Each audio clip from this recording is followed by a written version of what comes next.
Bonjour les amis, Marc Mailloux avec vous pour cette cinquième et dernière méditation tirée de l'évangile selon Jean, l'histoire des noces de Cana, le premier miracle de Jésus. Je vous rappelle les circonstances, un jeune couple sans doute qui a invité Jésus au mariage, Jésus et ses apôtres, et il tombe en panne de vin.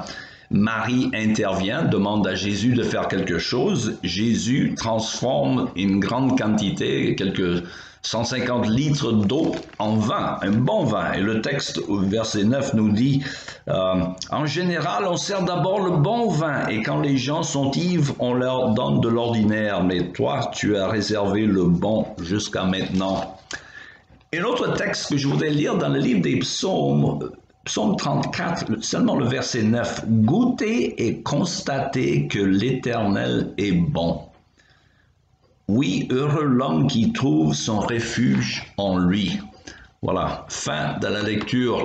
La Bible utilise, mes amis, toujours un langage sensoriel pour nous aider et de parler de Dieu, enfin pour parler de Dieu et nous aider à comprendre. Le psaume 34 nous invite à goûter pour voir que le Seigneur est bon. Et cela n'est pas une simple abstraction. Dieu veut que l'on expérimente ses bontés par nos sens. La foi, je répète, n'est pas une affaire de suivre des règlements ou un régime d'ascèse, mais de savourer la bonté de Dieu. Il nous donne déjà ici-bas des indications des plaisirs qu'il réserve pour ceux qui l'aiment. Alors pensez à tous les plaisirs sensoriels légitimes de la vie, le bruit d'un rossignol, la musique d'un concerto de Mozart, l'odeur d'un parfum de fleurs, le goût savoureux des fromages de chèvre, des Cévennes, la texture soyeuse de la peau de ma femme, enfin c'est le vu d'un paysage magnifique. C'est Dieu qui nous a créés pour tout cela et encore beaucoup plus. Et c'est le but ultime de la vie, même s'il faut parfois mortifier la chair ici-bas pour notre bien ultime. Le but, c'est d'arriver à la fête, aux noces de l'agneau. Et donc, nos ascèses sont temporaires, mais les joies que Dieu réserve aux siens sont éternelles. Nous sommes invités donc à la fête, à des délices infiniment plus grands que ce que le monde déchu peut nous offrir. Nous pouvons déjà ici-bas expérimenter le vin de la bonté de Dieu, goûter, si vous voulez, la paix du Seigneur quand on marche avec lui, la joie et la paix qui dépassent toutes circonstances. Alors le texte de l'Évangile identifie Jésus qui se prend pour l'époux de l'Église. Et cela veut dire que nous sommes, par extension, l'épouse. Et comme tout le monde le sait, il n'y a pas de mariée qui ne soit pas belle.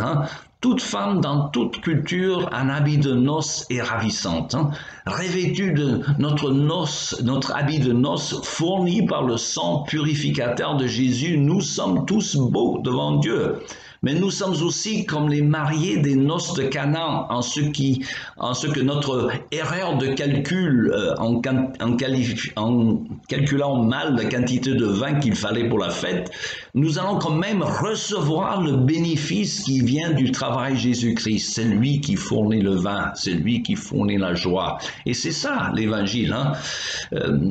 Il y a un acrostiche en anglais, on dit Grace, G-R-A-C-E, God's riches at Christ's expense. Ça ne marche pas en français, mais pour ceux qui comprennent l'anglais.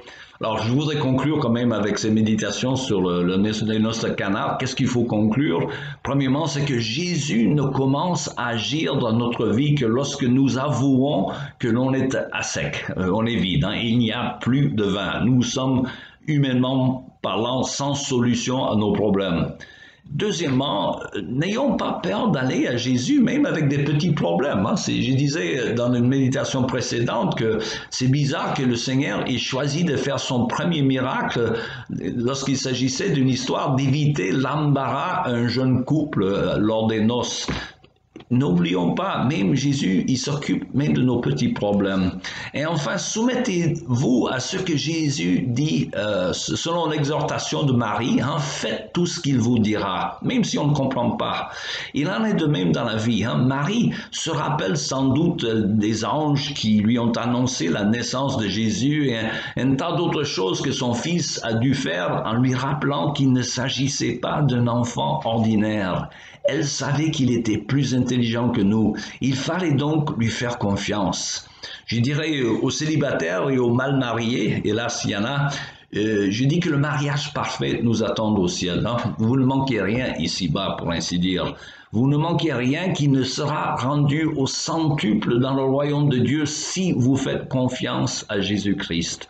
Le texte de l'apôtre Paul aux Corinthiens 2,9 nous dit « L'œil n'a pas vu ce que Dieu réserve pour ceux qui aiment le Seigneur ». Alors, c'est tout le temps qu'il nous reste pour cette méditation sur les noces de Cana. Il me reste qu'à vous souhaiter une bonne journée et à la prochaine.